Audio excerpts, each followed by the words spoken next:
first 5 years of Israel's independence were a golden period, years in which nothing of importance seemed to go wrong. Independence. The first sovereign Jewish government for 2,000 years. Victory in war.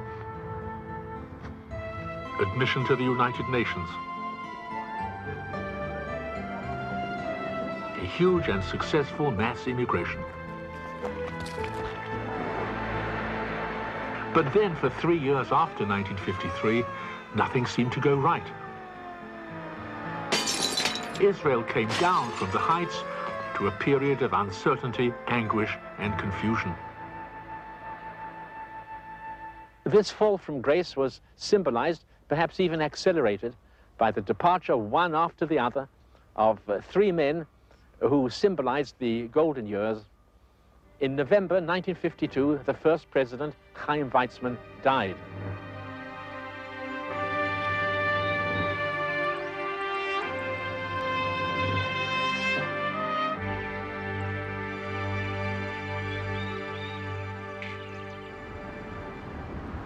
Israel's great friend, President Truman, was leaving office. So a second reassuring and familiar face was leaving the scene. And then there was another departure, more sudden, more unexpected. The first prime minister, the leader of our society, David Ben-Gurion, resigned his office.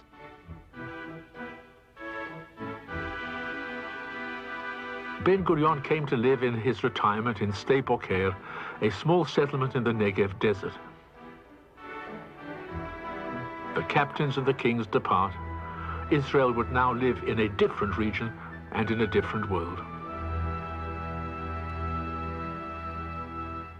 He continued to receive all the heads of government and representatives and party leaders at Sde Boker, leaving his successor, Moshe Sharet, without any real authority. This greatly increased the sense of uncertainty and of tension that characterized the next few years. The British at that time still had their troops in Egypt guarding the Suez Canal. The Israelis saw the British as a welcome buffer between them and the Egyptians. But in 1954, a dramatic change took place.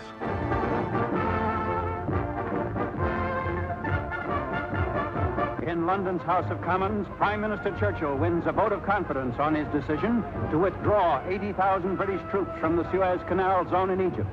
After 72 years of occupying this vital waterway, with land and air bases built at a cost of over $1 billion, Britain will evacuate in 2 years. So to the dismay of many Israelis, President Nasser, Egypt's new leader, had persuaded the British to leave.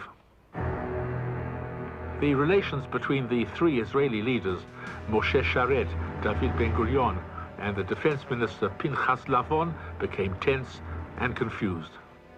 Our Defense Department conceived the idea of inciting one of our intelligence groups to blow up installations, embassies, even cinemas in Cairo, in the hope that Nasser would be blamed by the United States and Britain, and we would therefore bring about alienation between him and the West. It was an absurd, sterile action, and it was to have catastrophic results on the Israeli domestic scene. The conspirators were caught, imprisoned, and in 2 tragic cases, hanged. After this disaster, Lavon resigned and Ben-Gurion ended his retirement and returned to government. For the next few months, Ben-Gurion served under Moshe Sharet as defense minister. The nation was once again confused about who was running the country. And in November 1955, Ben-Gurion resumed the office of prime minister. Once again, there was a strong hand at the helm.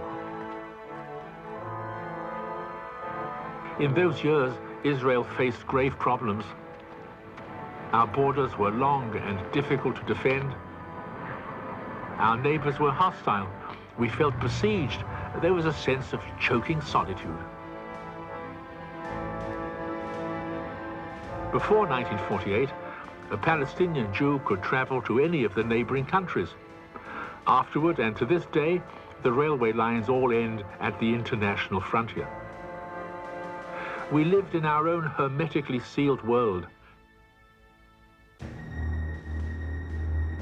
The Gulf of Aqaba, or Eilat, runs from the tip of the Negev into the Red Sea, but at the narrow straits of Tiran at its entrance, Egypt had built gun emplacements and thus prevented Israel from using that route. The Suez Canal had also been closed, not only to Israeli ships, but also to foreign ships sailing to Israel with other flags ever since 1948. In 1954, when an Israeli freighter attempted to test the blockade, the Egyptians confiscated its cargo and jailed its crew. They were cutting us off from 2/3 of the world by blockading us illegally in the Suez Canal and in the Straits of Tiran at Aqaba. And for all this, they were not even opposed or even criticized.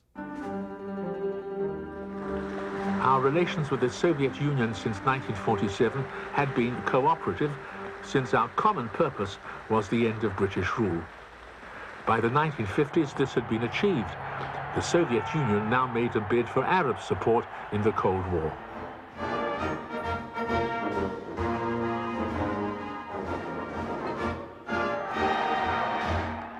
President Eisenhower did not cancel or weaken any of President Truman's formal commitments about recognition and statehood and our place in the international community.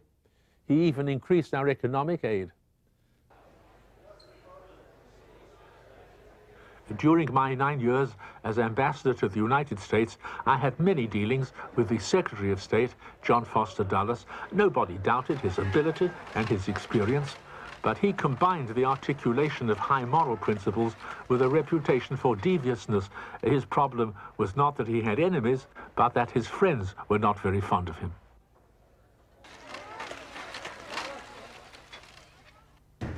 From the very beginning, Dulles devoted much effort to build up the Western position in the Middle East. He visited Egypt, bearing friendly words and gifts, including a revolver for General Naguib, the leader of the military junta which had expelled King Farouk and seized power a year before. The British Prime Minister Anthony Eden, as well as the Americans, was making an intense diplomatic effort to win the heart of the Arab world. Secretary Dulles' purpose was to curb Russian influence by a series of Western defense and arms agreements which would block Soviet penetration. By 1955, a whole network of mutual security agreements was in place. Israel was excluded from all of them. Desperate, isolated, our country faced an enormous security problem. Our borders could be easily penetrated at many points.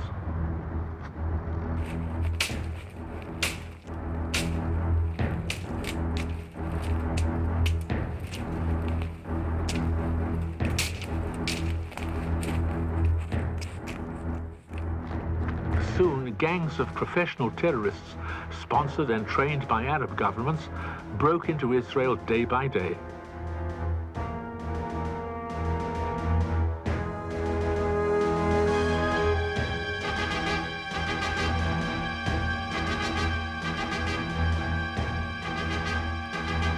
Terrorist infiltration and murder became a routine.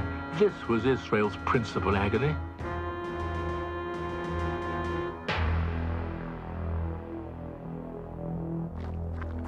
Israel responded to terrorism by reprisal raids and attacks on terrorist bases.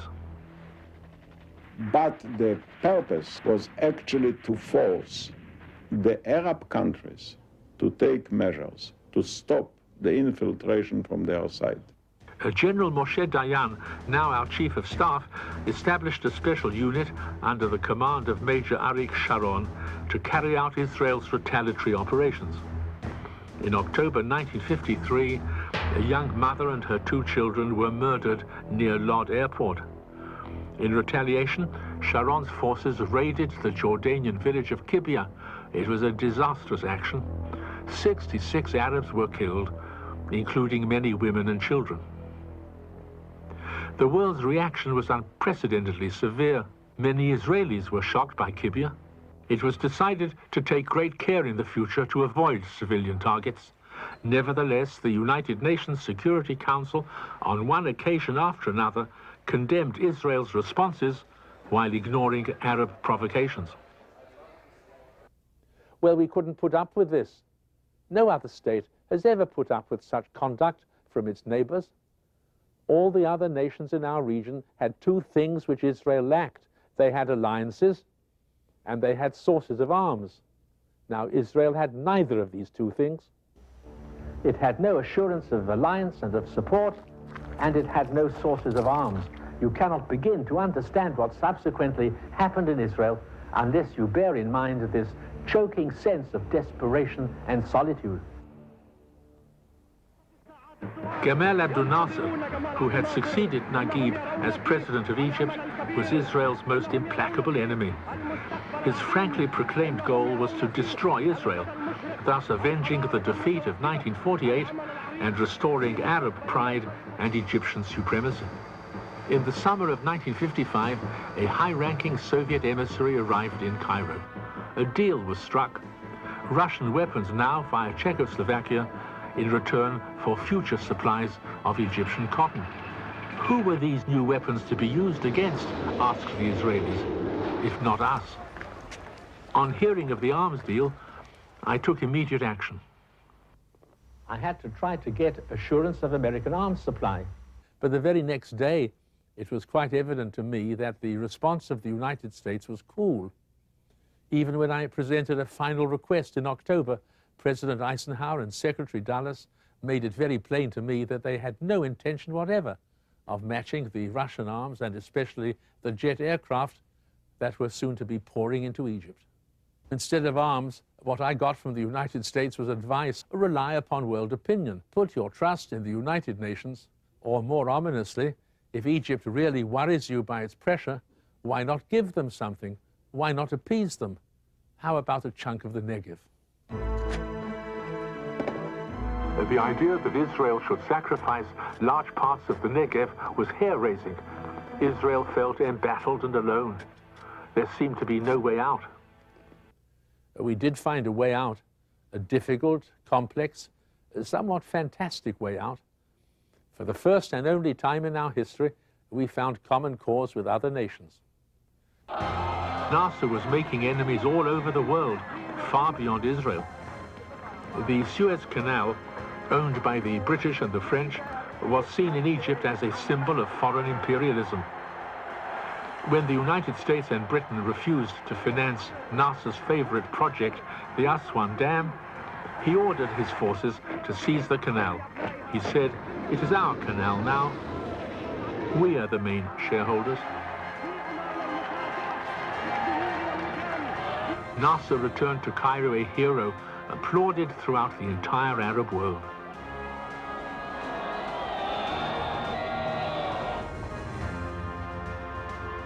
The British were enraged. They prepared to take military action. But this I must make plain. We cannot agree that an act of plunder which threatens the livelihood of many nations should be allowed to succeed. The French were encouraged and surprised by Eden's militant attitude.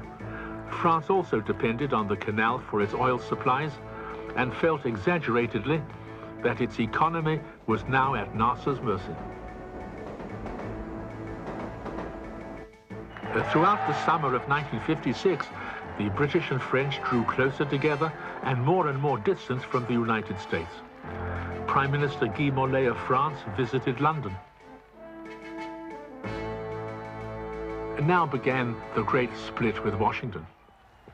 Well, I'm not going to comment on the actions of any other government.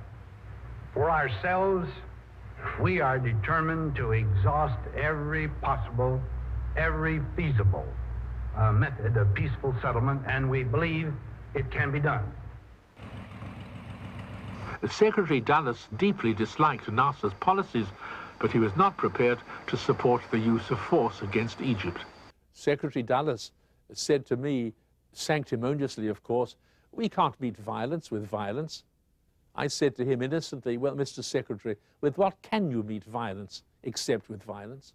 In his desire to prevent Britain and France from making war, Dulles inspired a conference in London of all the powers who used the canal. He put together complicated schemes to retain international control over the canal without offending Nasser. Anthony Eden recalled his golden days of the 1930s and transmitted his experience to a new generation. With dictators, you always have to pay a higher price later on, for their appetite grows with feeding.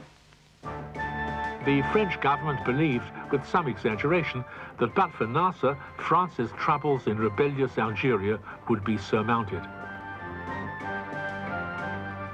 Nasser was providing the Algerian nationalists with valuable military material and moral support.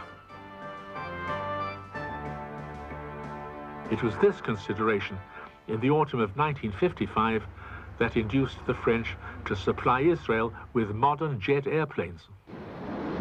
Israel had an ally at last. We'd never had such an experience before. There was exultation in Israel when, in the spring of 1956, some French jet aircraft with their new trained Israeli pilots arrived at an Israeli airfield. Very reluctantly, the British, who had often been our adversaries, were moving ever closer toward us. There was still intense mutual suspicion, but in our determined resistance to Nasser, our two nations had found an overriding common interest.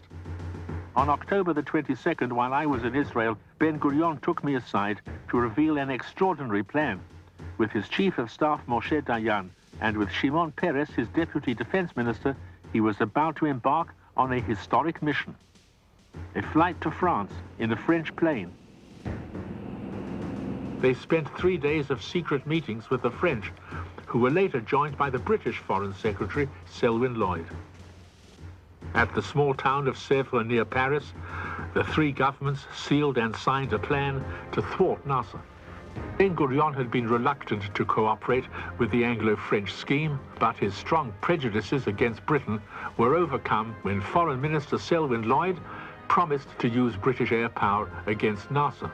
Shimon Peres recalls the joint scheme. Ben-Gurion was afraid that if the British will remain free, disengaged, they may take their upside, because he didn't trust the British. So the British were brought in. The French convinced them. They saw in Nasser a repetition in a small way of the Hitler-like system.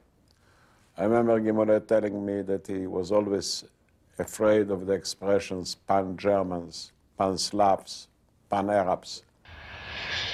In the early evening of October the 29th, Israeli forces moved into Egypt. The Sinai campaign had begun. Dayan's opening move was to drop a parachute battalion deep inside Sinai, 40 miles from the Suez Canal.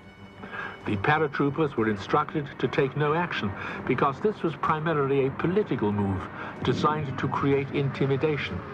However, they were ambushed by the Egyptians, and Sharon's parachutists suffered great losses.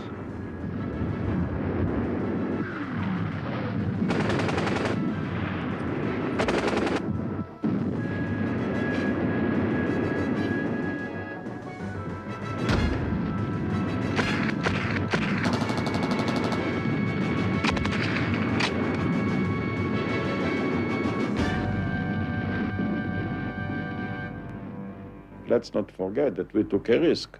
We went to fight before the French and before the British.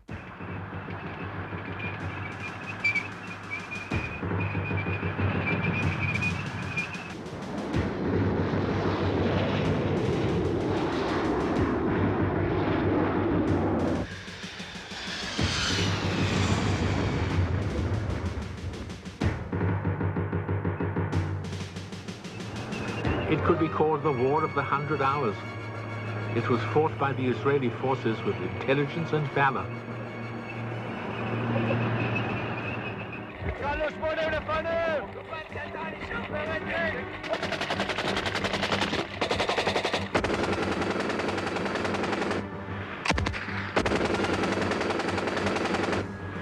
an Israeli brigade forced its way over almost impossible territory to achieve our principal goal, the capture of Sharm el-Sheikh.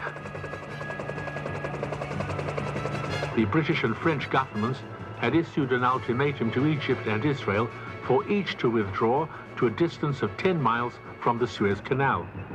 But since we were much more than 10 miles distant from the Suez Canal already, this withdrawal process was an absurdity.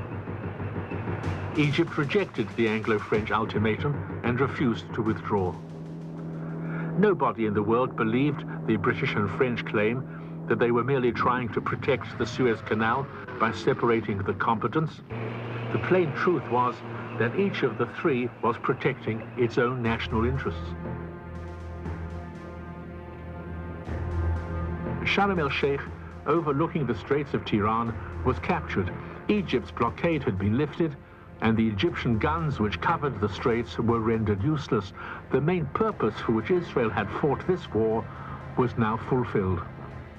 Israeli commanders were ordered to kill as few Egyptians as possible, but to capture or destroy as many tanks and guns as they were able to capture.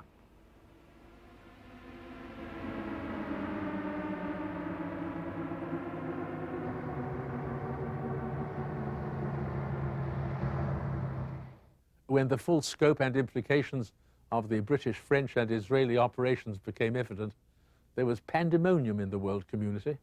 North France had the right to use arms against Egypt because they were... It was the most tense and feverish international moment since the end of the Second World War. The world was in shock.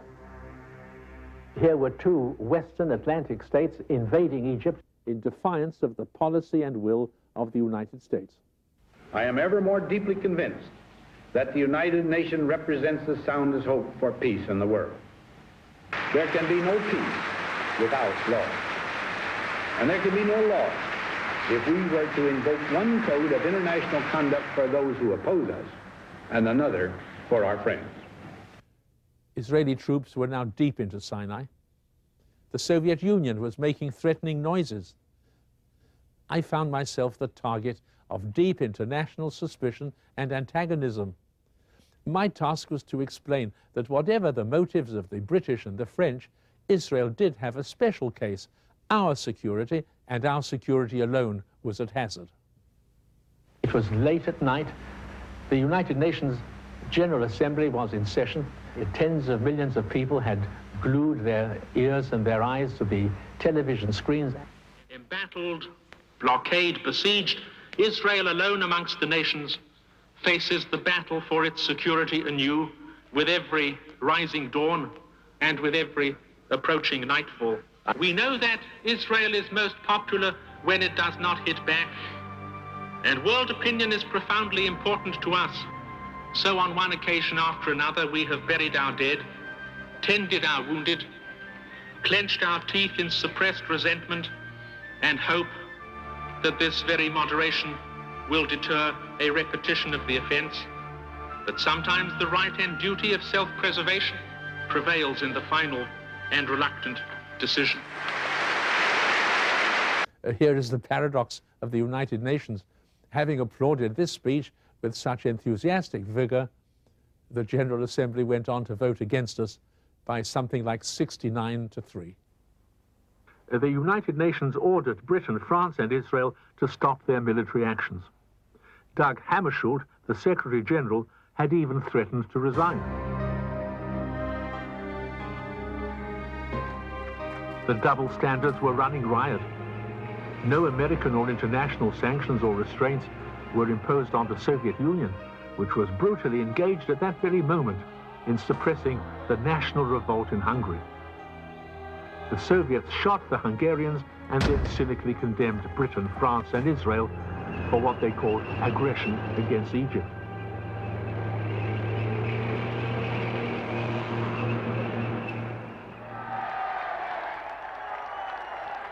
The events in Hungary complicated President Eisenhower's position. So did the fact that he was at the climax of his re-election campaign. His vice president at the time, Richard Nixon, recalls, under the circumstances, if it had not been an election year, and if we had not had the situation in in Budapest and Hungary, I don't think there's any question but that we would have supported what the British and the French and the Israelis were doing in their own interest. The United States exercised severe financial pressure on its wartime ally Britain. It insisted on an immediate and unconditional ceasefire. The Anglo-French operation was over almost as soon as it had begun. Britain and France abandoned their Suez adventure. It was their last appearance as great powers in history.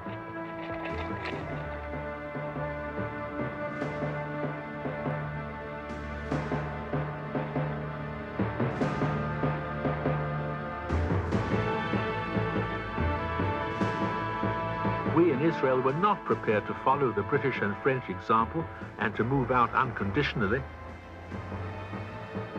On my recommendation, the Israeli government decided to withdraw from all of Sinai except Sharm el-Sheikh and Gaza, and to struggle hard for two objectives: free passage in the Straits and a UN force in Gaza to prevent terrorist actions against Israel.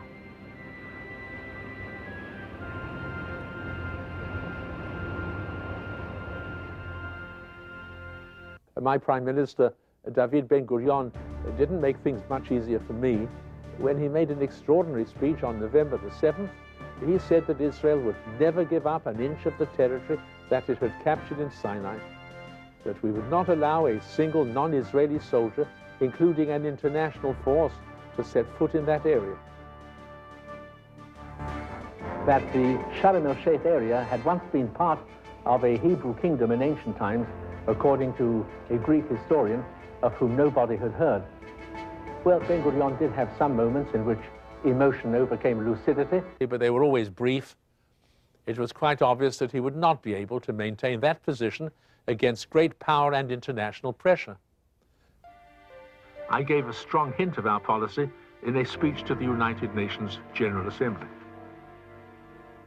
There is a method of withdrawal which might make a renewal of the conflict almost inevitable.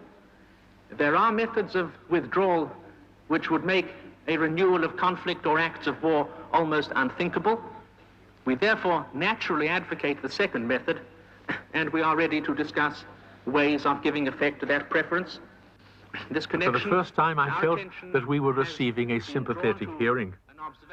Gaza, which Israeli forces had occupied in the Sinai campaign, had been the source of too many terrorist attacks to be restored to Egypt lightly. I also felt that we could exchange Sharm el-Sheikh for a real certainty that Egypt's illegal blockade would be annulled and free passage for Israel would be assured in the Straits of Tiran. The delegation of Israel is ready at any time. Thank you, sir.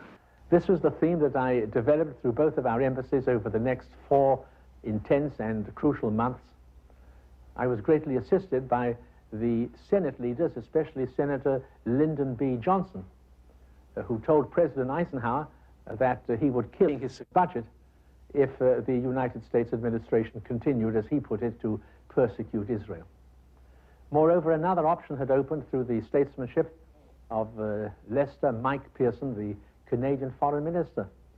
He proposed to create an entirely new dimension of international responsibility.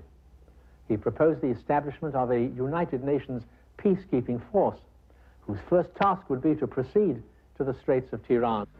The real breakthrough came on February the 11th, 1957, when I was handed a historic memorandum from Secretary of State Dulles. The Gulf of Aqaba comprehends international waters, it said. No nation has the right to prevent free and innocent passage there.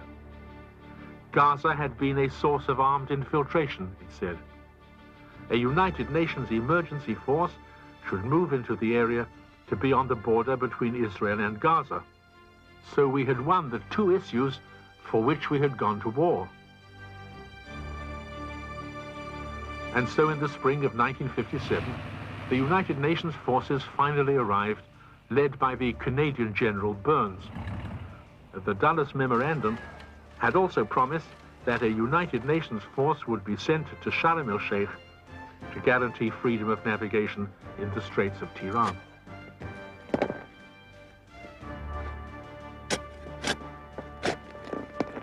And now it was time for our troops to go. Israeli forces could begin their return journey through Sinai with their banners flying high.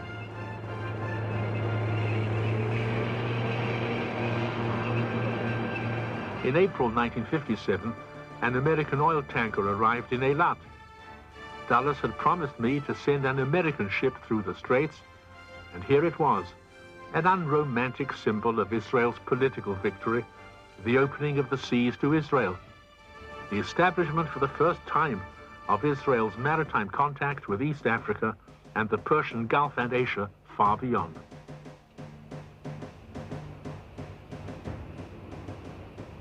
The Suez affair had totally different results for Britain and France on the one hand and Israel on the other. The British and French came away from Suez empty-handed, humiliated, and with their position in the world irreversibly changed and diminished. This failure was the cause of Anthony Eden's downfall. The Suez affair proved that Britain was no longer the dominating actor in the world's diplomacy and strategy. France, more ambitious, transcended its defeat by looking for a hero. It restored Charles de Gaulle, who set his country's policy on an independent course. De Gaulle had learned that when it came to the crunch, he could not trust Americans with French interests. It destroyed, and this was one of the fallouts that was particularly bad, it destroyed the willingness of the British and the French to play a significant role in that area, or for example in the whole Gulf area, because we held them back, and therefore they could not play that role, and we had to assume the sole responsibility for playing the role. So under the circumstances, President Eisenhower, years later, in the mid-60s, when I talked to him about it, said, yes, on reflection, it was a bad decision. Well, there was some justice in this contrast because Britain and France on the one hand and Israel on the other operated on totally different levels of justification.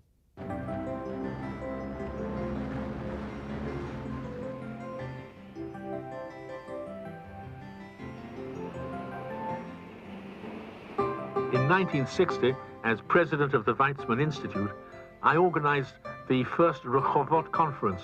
It brought hundreds of political leaders from the developing countries together with distinguished scientists from all over the world.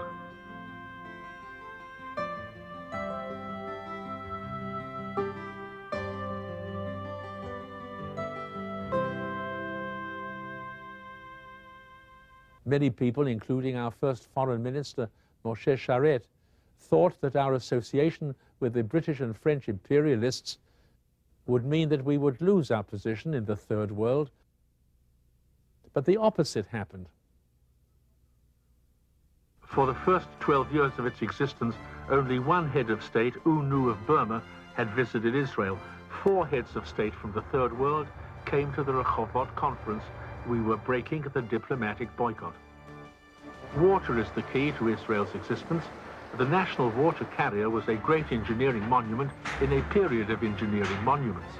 This huge and imaginative scheme transported water from where it abounds in the north to where it was needed elsewhere.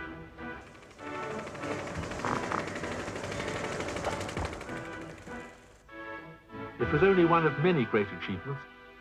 Another was the oil pipeline laid from newly opened Eilat all the way from the Red Sea to the Mediterranean coast, so that the world's dependence on the Suez Canal would now be reduced. There was also an enormous expansion of house building.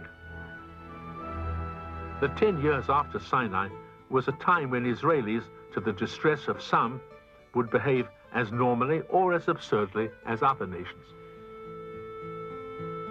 There was peace, only relative peace to be sure, but enough to give Israel its most tranquil decade. Now at last the immigrants were coming again in large and steady numbers. Israel was engaged in its main purpose once more.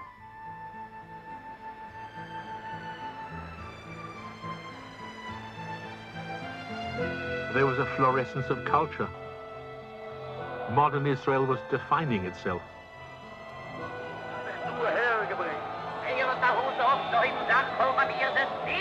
Archaeology in that decade became something of a national obsession. It was as if, in exploring the relics of their ancient past, Israelis were seeking a meaning for their renewed presence in the land. They were to find that meaning not in the distant, but in the all too recent past.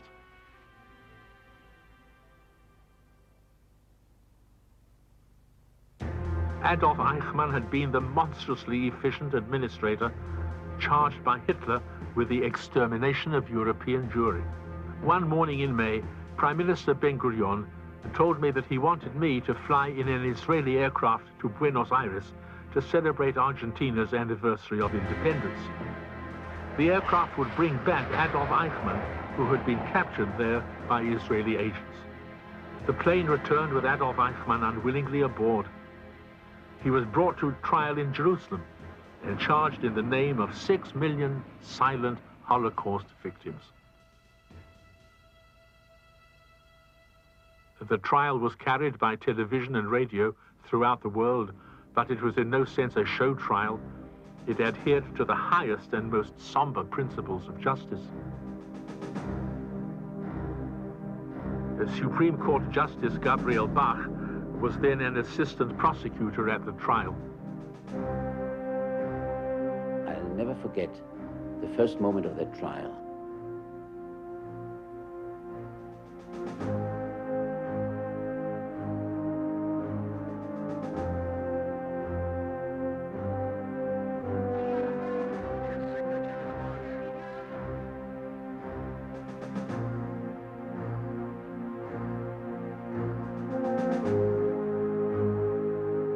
Then this felt not only just, but right and appropriate.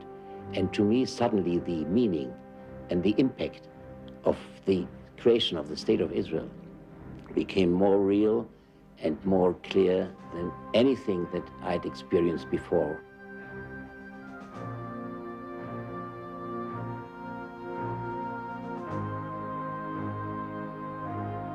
Im Sinne der Anklage nicht schuldig. Day after day, witness after witness recounted the facts, often distraught, sometimes overcome by the burden of reliving their experiences.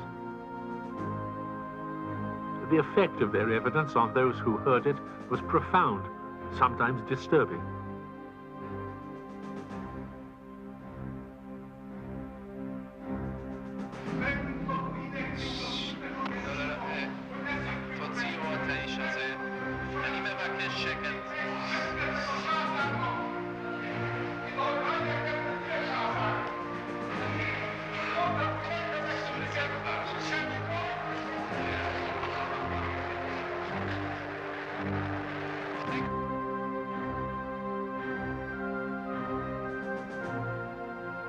There was one moment where I came near breaking point. That was when I questioned in court a witness from Hungary, a person who was lured by a very devilish scheme of Eichmann to board one of the trains to Auschwitz, believing that he was coming to a summerside resort. We got off the train. The Germans ordered men to the right, boys 14 years old, also white, women, girls, and little children to the left. I was standing there with my son when the women disappeared to the left. A smart-looking German officer in uniform came over and asked me, "How old is your son?" I told him my boy was just 12 years old. He asked, "Where is his mom?" "Run to your mommy."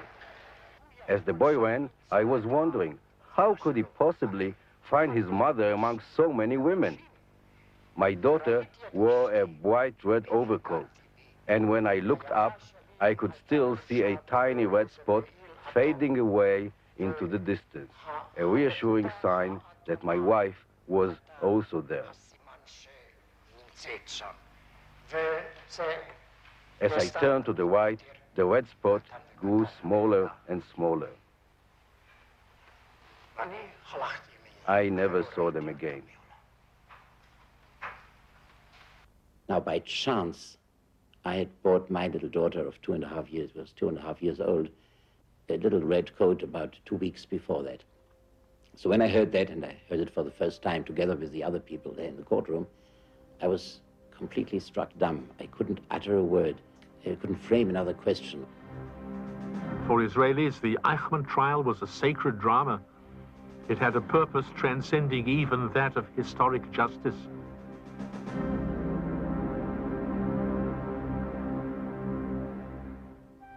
It threw the very sharpest light on the significance and necessity of Jewish statehood in Israel, and on the importance of defending it. Ben-Gurion was not a man who tamely followed public opinion. In spite of his unpopularity, he pursued a policy of reconciliation with Germany. A history-making conference in New York City finds Israel's Prime Minister David Ben-Gurion and West Germany's Chancellor Konrad Adenauer in a talk to discover grounds to reconcile their peoples. Adenauer needed Israel's approval, which could alone give him international legitimacy. Ben-Gurion needed German economic support, which would help Israel to survive, and Israel's survival was, after all, history's decisive answer to Hitlerism. My people cannot forget its past, but we remember the past not in order to brood upon it, but in order that it shall never occur again. I said in the Knesset, this is in Hebrew, the Israel Parliament, last summer, that Germany of today is not the Germany of yesterday. After having met the Chancellor, I am sure that that judgment was correct. The whole question of relations with post-war Germany touched the deepest chords of feeling in Israel. Many Israelis wanted nothing to do with Germany, certainly not diplomatic relations, which did not then exist. When the West German Defense Minister Franz Josef Strauss visited Israel in 1962, he was cordially welcomed by Peres and Dayan for the government, but not by large sections of the public.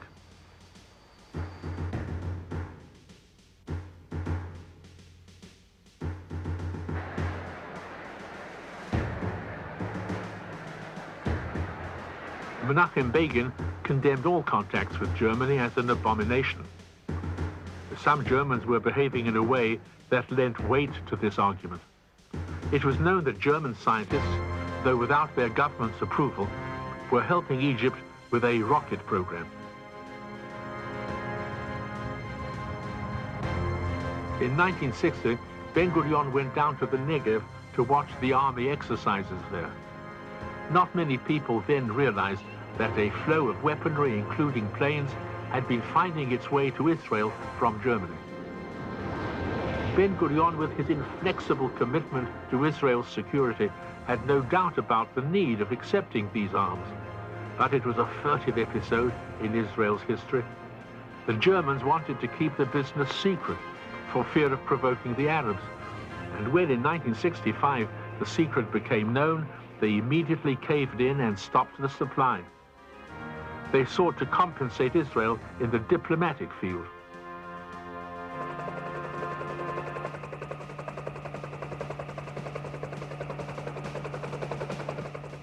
Dr. Kurt Birnbach, the personal representative of the German Chancellor Erhard, arrived in Israel. I, as Deputy Prime Minister, was asked by Levi Eshkol and Golda Meir to negotiate the terms of a German-Israeli accord. We reached agreement, and the task of presenting that agreement to the Knesset fell to me. Feeling in the country was running high. But the great theme that we had learned from Ben-Gurion, and which I now pressed home, that the decisive refutation of Hitler was continued Jewish security, won the day. On August the 19th, 1965, the first German ambassador, Dr. Rolf Paulus, presented his credentials. In the streets, passion and memory were doing their work.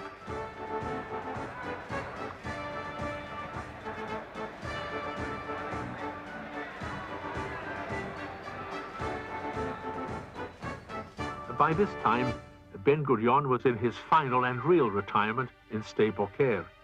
He was honored by the visits of dignitaries from all over the world. Konrad Adenauer, himself now in retirement, was one of them. The old men greeted each other with feeling. A bitter chapter in the history of their two peoples, although never to be forgotten, was closed.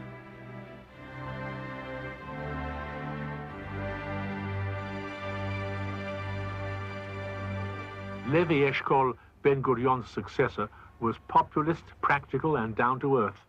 Very much a man of peace, Eshkol was the principal architect of the Israeli economy. He was destined to guide Israel's fortunes during the most dangerous of times. Not that life seemed dangerous in the spring of 1967, all the evidence suggested that there was no imminent danger of war. On the 5th of May, 1967, I had received an intelligence report couched in words of the most emphatic complacency, saying that there was no early danger of any substantial risk of war. President Nasser's troops were bogged down in a military adventure, which he had inspired himself in Yemen. The report told us that the Arab world was torn by contentious divisions and that it had no capacity for common action. Throughout the 1960s, we had constant trouble with our Syrian neighbors. The shelling of our agricultural settlements from the Golan Heights had become as routine as were the measures that we had adopted to deal with it. Armored tractors sometimes encroached into the demilitarized zone which officially separated our two countries. Artillery exchanges were common.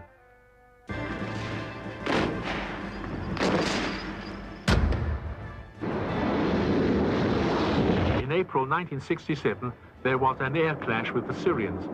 Our French planes did a great deal better than Syria's Russian planes, shooting down 6 big fighters. It was the victory of Israeli pilots over Syrian pilots. Syria constantly provoked Israel by terrorism and did not wish to face Israeli retaliation. It appealed to Cairo in simple words, help us, live up to your alliance. The Soviet Union was informing Syria that Israel planned to capture Damascus in a surprise attack. The Soviet Union was telling Egypt that it ought to rally to Syria's defense. In this campaign of falsehood and malevolence, the Soviet Union was forging the first link in a deadly chain. The May 1967 Independence Parade in Jerusalem was a very low-key affair. None of Israel's formidable weaponry was on display.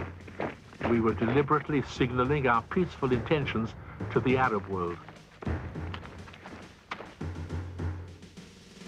While I was watching the parade in a tranquil mood, a military messenger approached and handed a small piece of paper to Prime Minister Eshkol, to our Chief of Staff Rabin, and to me, with a very brief message saying, well, you ought to know that the latest news from Egypt is that large contingents of Egyptian troops have poured into Sinai, and there is talk that they are soon going to ask for the removal of the United Nations Emergency Force.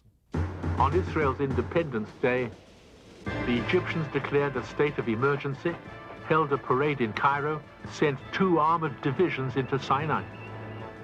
2 days later, Nasser called for the complete withdrawal of the United Nations forces in Sinai. Would Nasser try again to impose the blockade on the Gulf of Aqaba, which we had fought so hard to lift in 1956? If Nasser were to close those waters again, war would be more than probable.